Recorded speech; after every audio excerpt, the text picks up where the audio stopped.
bonjour et bienvenue à ce dernier vidéo de notre 13e semaine de MQG 103. Donc, pour finir, encore une fois, un vidéo sur les calculs de valeur présente ou valeur future, on ne sait pas, en lien avec les annuités. Donc ici, on a un scénario qui est un peu plus intéressant, peut-être un peu plus joyeux en fait. Là. Donc ici, on nous dit qu'on vient de gagner à la loterie et le grand prix qu'on a eu, c'est d'avoir 100 000 $ par année à vie.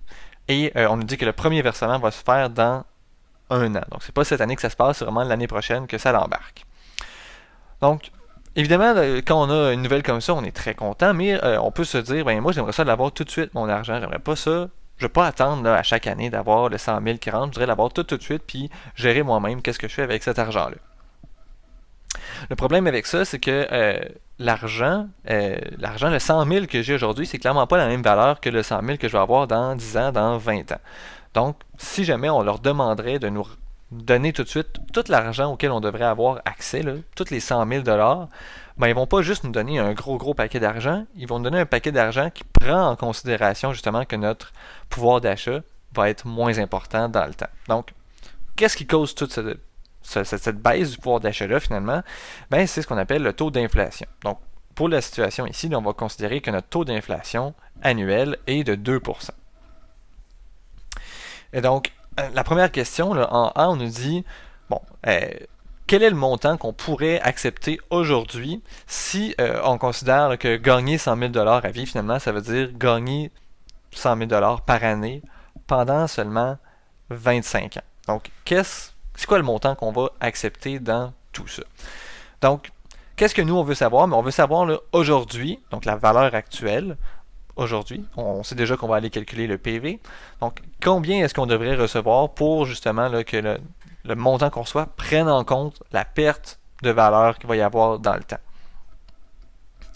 Donc, autrement dit, là, la chose qu'on est en train de faire, on est en train de dire que si on avait 100 000 $ pendant 25 ans, ben on aurait 25 fois 100 000, donc ça ici, ça ferait 2 500 000 $.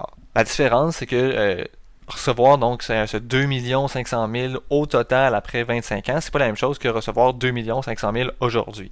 Ce serait pas mal plus avantageux d'avoir 2 500 000 aujourd'hui parce que notre argent, il vaudrait plus cher. Si on le reçoit là, bout à bout, 100 000 par 100 000, ben le dernier 100 000, probablement qu'on va être capable de faire pas mal moins de stock avec que si on l'avait eu aujourd'hui. Donc, tout ça pour dire, qu'est-ce qu'on veut calculer? Ben, on veut calculer c'est quoi le montant qu'on devrait recevoir d'une shot aujourd'hui. On sait que ce montant-là va être plus petit que ça, parce que justement, vu que l'argent va perdre de la valeur, on s'attend à avoir un peu moins d'argent.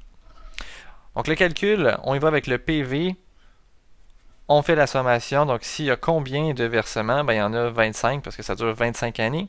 On reçoit 100 000 par année, et on nous dit que ben, le taux d'inflation est de 2%, donc c'est comme si on perdait un certain 2% par année. Donc si on va mettre 1 plus 0.02, et c'est vraiment annuel ça, fait que c'est comme si on divisait par 1, ou on met rien ici, là. Donc on complète avec notre exposant moins K. Donc on va faire comme d'habitude, on va aller bien écrire un peu là, c'est quoi notre paramètre R ici dans la formule. Donc on va avoir 1.02 exposant moins K.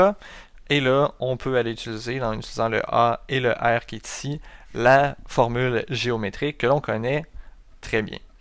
Donc ça nous donne 100 000 fois 1.02 à la moins 1 fois 1 moins 1.02 à la moins 25. Donc toujours le 25 qui est là, c'est le 25 qui est dans la borne supérieure de ma sommation ici.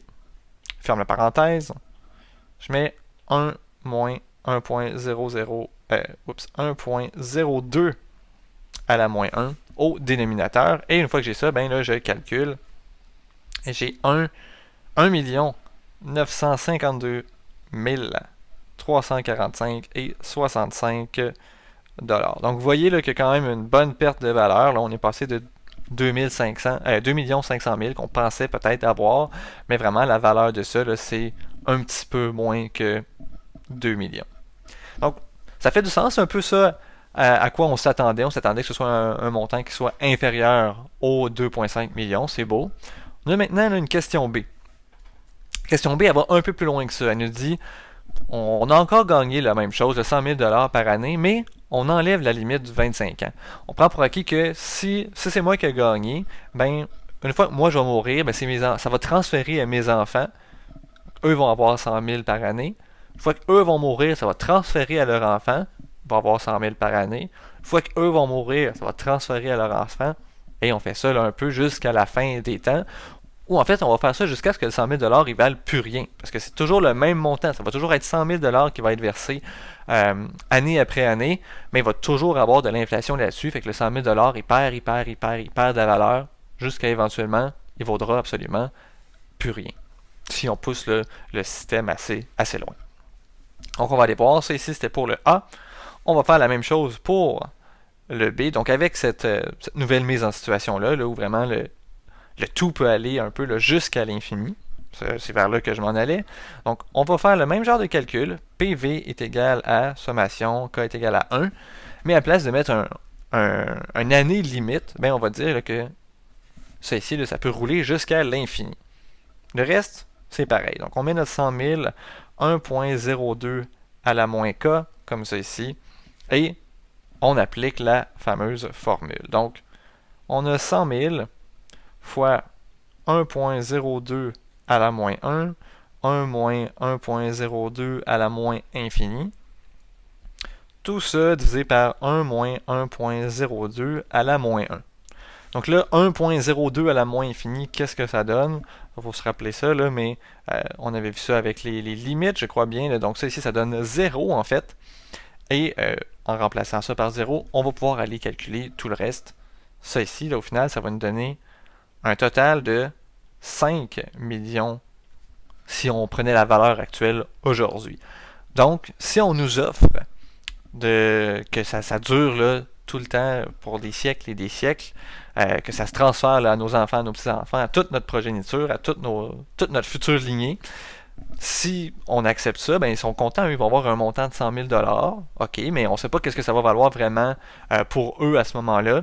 Si plutôt on dit non, j'aimerais avoir moi vraiment toute la valeur de ces 100 000 $-là qui pourraient être versés à Vitéternam, ben on va recevoir un 5 millions d'une shot, là, d'une traite. Donc, c'est là qu'on voit là, qu'effectivement, c'est comme ce que je disais tantôt, là, le 100 000 qu'on reçoit à chaque année, il perd tellement de valeur qu'éventuellement, ça l'ajoute absolument rien au montant total qu'on devrait recevoir là, aujourd'hui si on acceptait un montant forfaitaire là, plutôt que de l'avoir à chaque année.